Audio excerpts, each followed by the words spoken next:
Can we expect now Tamil Nadu to join forces with you? Of course, and where was the acrimony? There was no acrimony at all. There was an acrimonious exchange publicly, sir. Well, a question was asked to me at a CII function relating to Tamil Nadu delaying the payments of their renewable energy suppliers. And I innocuously mentioned that very difficult to reach out because I've been wanting to meet the Chief Minister and I've not been able to meet her. And then, of course, for whatever reasons, it became a political issue in the election.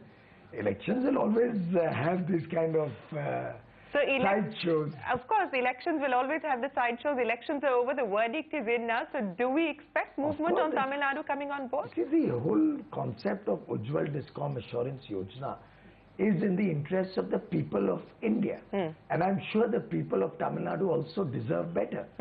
And in fact, when we did the workings, Tamil Nadu enjoys the maximum benefit out of Uday, considering they have had huge losses in the past.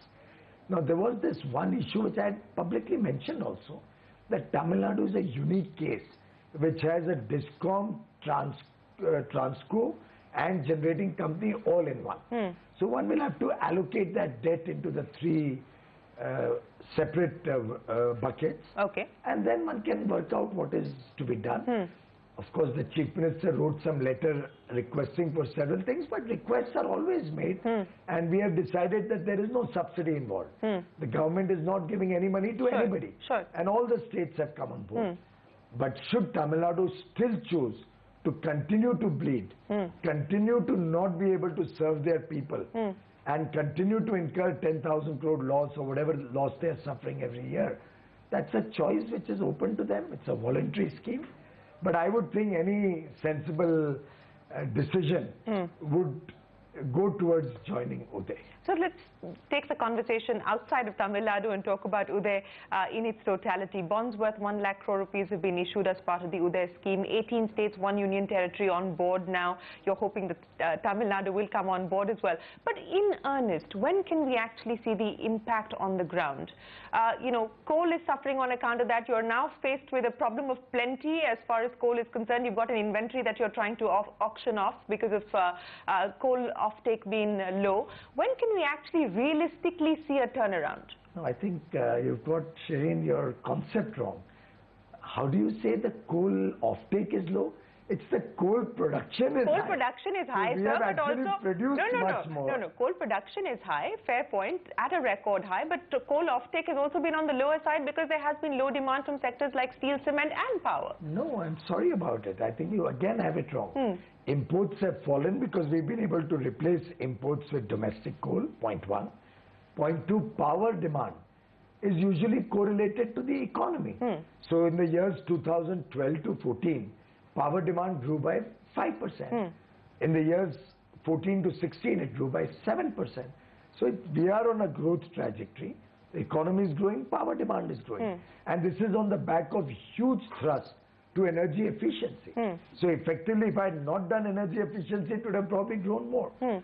Secondly, you must appreciate that nearly 45,000, 46,000 megawatt of additional capacity has come on board. So it's not as if the demand is less. We've been able to start all the stalled projects, or most of them at least, quickly in the last 2 years. So that has expanded capacity disproportionate to any possible growth in demand.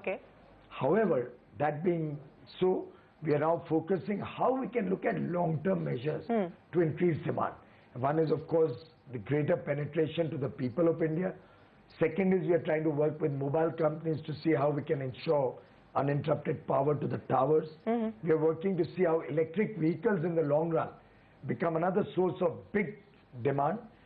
I suggested to Madhya Pradesh the other day, why don't you look at giving a 10-year contract to new industry to support the Make in India program at an attractive price.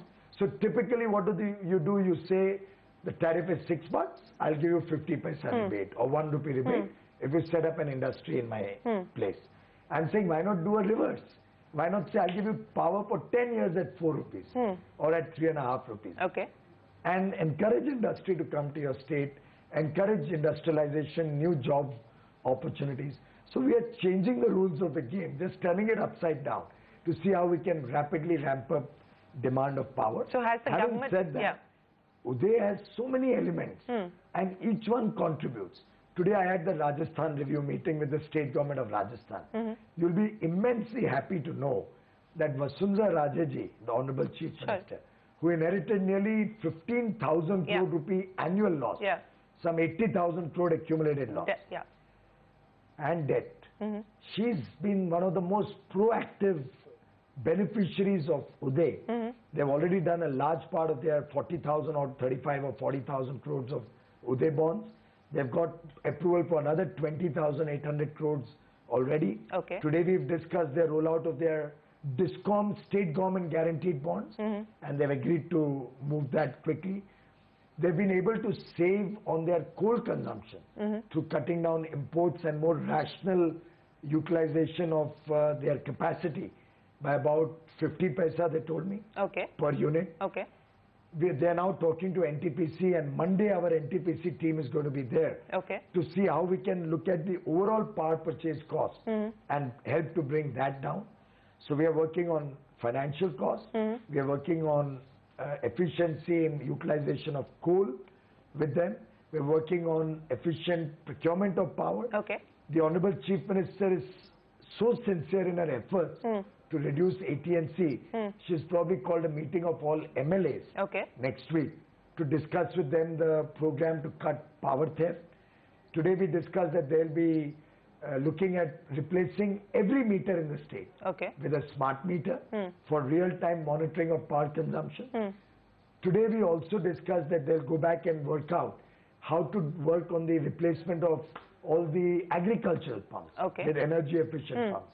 So I think game-changing things are being done by the states, and the state which I thought will take 4 years to convert from 15,000 crore loss to profit, now today was talking of 3 years, and at the end of today's meeting has said we'll see if we can do it in 2 years by next year. So Rajasthan, you're saying, is promised to bring down losses in 2 years as opposed to the earlier 3 years. They promised to do it in 3 years. But today, after today's meeting, I have urged them to see if they can do it in 2 years, and they're seriously working. Well, you know, that's a really ambitious target if you can achieve it, given the state of affairs in Rajasthan. Yes, absolutely. But are you seeing similar sort of energy, enthusiasm in other states? Absolutely. Have you reviewed? Look at Andhra Pradesh, look at the game-changing work in Haryana. Outstanding work has gone into. Haryana could probably turn around into a profit positively by next year. So UP has also, in that sense, recognized that unless they serve their people with power, they're going to be having serious problems. Unfortunately, the pace of work there is slow, and there are too many complications within the government machinery. So even we are at our wits' end what to do. But the sincerity is not lacking. So the BJP states are doing better as far as adoption of Uday is concerned. No, I spoke about Andhra Pradesh also.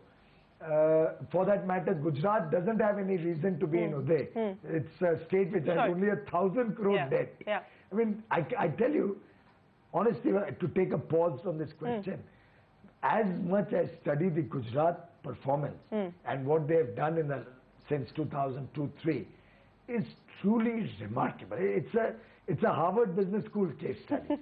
Today, it's power surplus. Everybody gets power. I studied the power tariff increases over the last 12 years. I found it to be amongst the lowest increase in the country. Profit making, all their companies. And the total debt that they have is 1,000 crores. It's really so invigorating, and it charges you up that if Gujarat can do it, we can do it in all the states. Well, let's hope that is indeed the case. But let me move away from Uday and discuss what's happening on the renewable side for just a bit. You know, you've been touring, whether it's London or New York. You had a large investor conference here inviting people to participate in India's renewable energy program. In terms of outcomes, what can we really say has been achieved, whether it's by way of FDI or proposed FDI? Because you've got a very ambitious target on the renewable side as well. Well, we started out with a 20,000 megawatt target by 2022 by the erstwhile government. We'll achieve that next year itself, 5 years ahead of schedule. Last year, in the 12 months just gone by, we bid out 21,000 megawatt of solar power projects, many of them within the solar parks. So land, transmission, all taken care of. All the projects have a PPA with a reasonably good counterparty. Okay. Most of them with NTPC, SECI, or performing discoms. Sure. Now, if that is possible in a short span of 12 years, achieving 100,000 megawatts by 2022 is clearly doable. Next year we'll add at least 10,500 is the target, but we'll add at least 13,000 in the current year, what we are doing now. FY16. For which we bid out this 21,000 to have a cushion and a buffer. Which is why I say by next year I'm 100% confident. Sometime in 2017 we'll cross 20,000. Okay. 5 years ahead of schedule. Sure. Wind. Got that. but just if I could. Wind. Yeah. We've first time after many years, we've added capacity more than the target. 3,600 or something of that sort. Today we've in fact released the I know. Your achievement. Yeah. And you'll find a plethora of information there, which will make you proud as an Indian. Forget everything else. No, absolutely. And for the second year running, sir, your ministries continue to be in the top performing ministries as part of the CNBC TV 18 poll. I won't give you the details just yet. You'll have to wait for the 25th because that's when we're going to be. I don't accept that. Why not? Really. Why not? See, you're being a little uncharitable. This could not have been possible unless it was a combined effort of the entire system. So I mean, the Prime Minister's guidance, the Finance Minister's support, the Environment Minister going out of the way to sort out my issues. A lot of the renewable things are now all made into, a category where you don't require approvals. Now, these are not line ministries, they are like staff ministries. Right. So finance, environment, all of these remain in the background. They don't come in the forefront. So I may often be getting credit for a lot of the things. Take the credit, sir. Take the credit. I don't deserve really.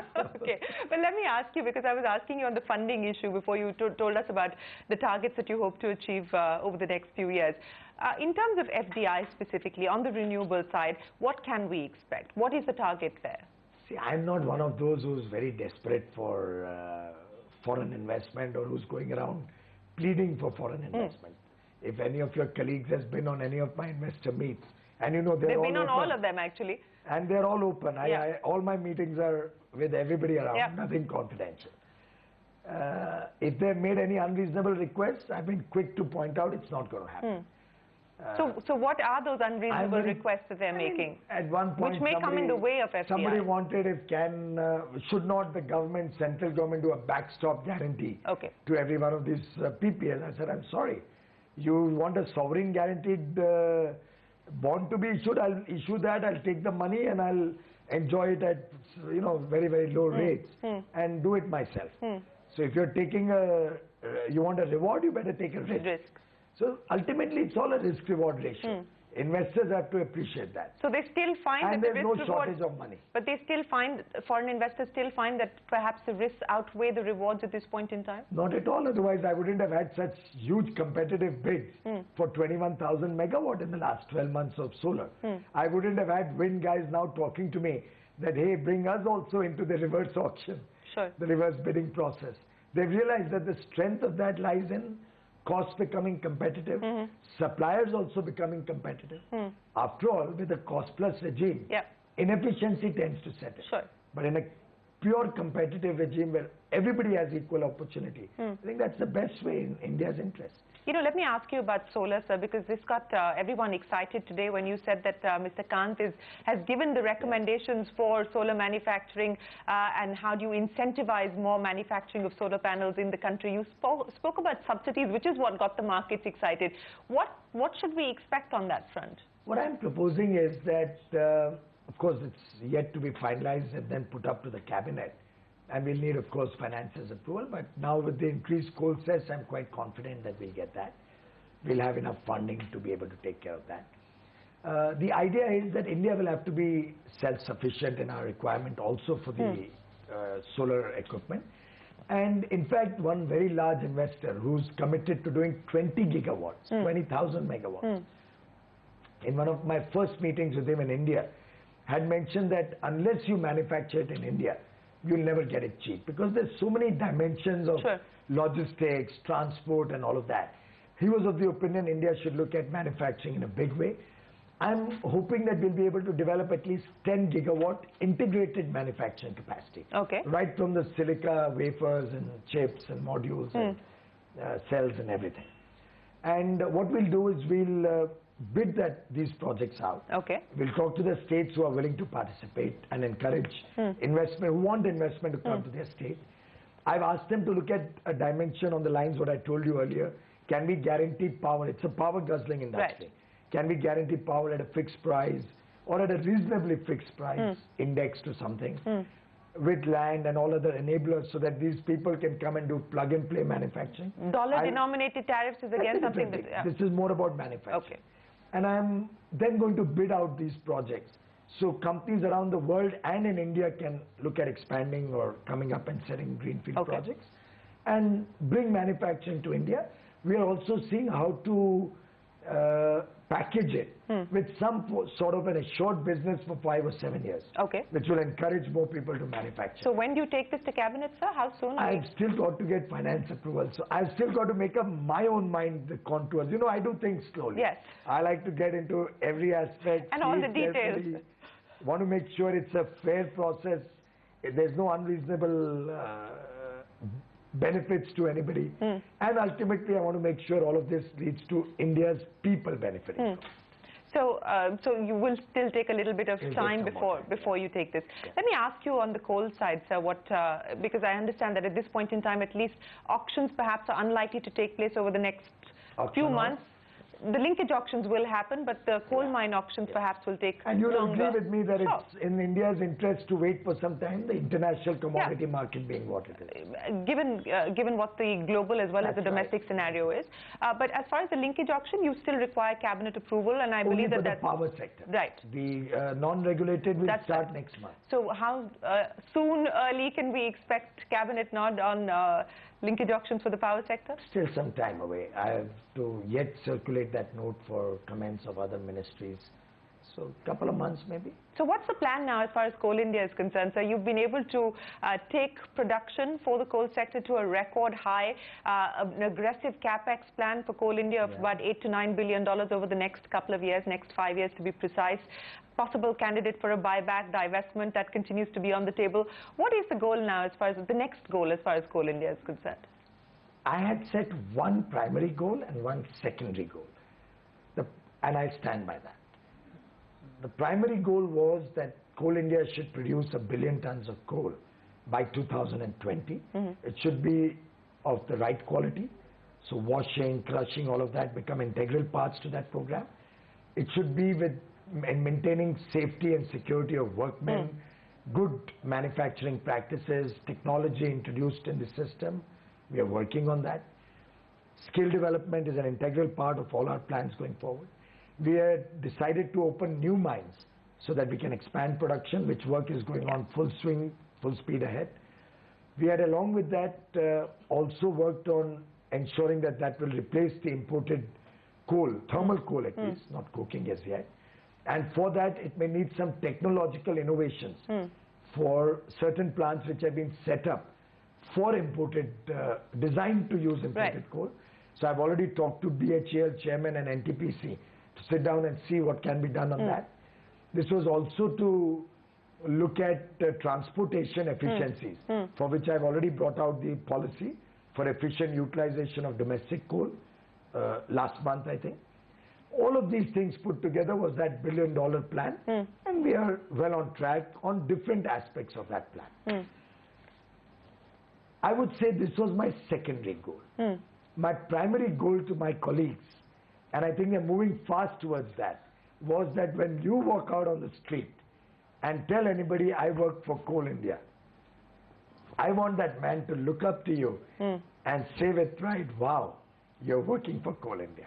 I want Coal India to be that company, respected worldwide for its work, for its work culture, for its output, for its service to India, to ensure that the people of India get uninterrupted, affordable power.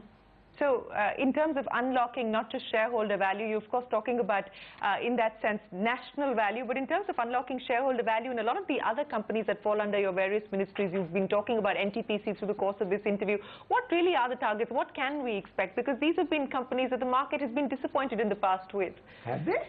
Well, off and on, depending on what's happening. Well, off and on, they've been disappointed with TCS, they've been disappointed with fair enough. Unilever. Fair enough. So Unilever at one point was down to the nadir. I regret I didn't buy it at that time. Fair enough. My point is, as you... So please, I think it's time, business channels, pink papers particularly, start recognizing the great work some of these PSUs are doing. The market may have its ups and downs. It happens to everybody. It happens many times through global cues. It happens many times because of various factors. Sure. So I would urge you that it's not the private sector alone which is the messiah and solution to all the problems of Earth. Not saying that at all, sir. Yeah. They're doing some wonderful work. Yeah. They have not disappointed at all. I think they've done absolutely remarkable contribution both to India, to the stock markets, and have given huge shareholder value also. NTPC, they gave a bonus debenture. Yeah. Right? Very few. There are hardly 5 or 6 companies in the country.